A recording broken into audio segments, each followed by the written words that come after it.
شروع کرتا ہوں اللہ تعالیٰ کے نام سے جو بڑا مہربان نہایت رحم والا ہے۔ حضرت ابو ہریرہ رضی اللہ تعالیٰ عنہ سے روایت ہے، سیدنا ابو القاسم صلی اللہ علیہ وآلہ وسلم نے فرمایا، قسم اس ذات پاک کی جس کے قبضہ میں میری جان ہے، اگر اللہ کے قہر و جلال اور قیامت و آخرت کے لرزہ خیز ہولناک احوال کے متعلق تمہیں وہ سب معلوم ہو جائے جو مجھے معلوم ہے تو تمہارا ہنسنا بہت کم ہو جائے اور رونا بہت بڑھ جائے۔ تشریح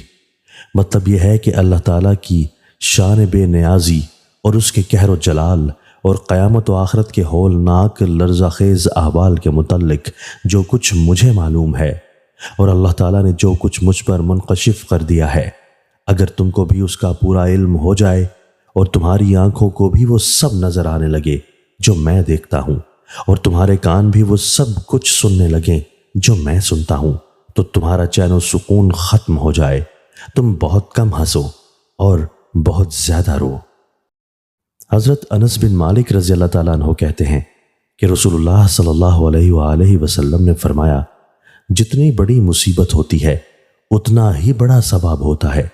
اور بے شک اللہ تعالیٰ جب کسی قوم سے محبت کرتا ہے تو اسے آزماتا ہے، پھر جو کوئی اس سے راضی و خوش رہے تو وہ اس سے راضی رہتا ہے، اور جو کوئی اس سے خفا ہو تو وہ بھی اس سے خفا ہو جاتا ہے۔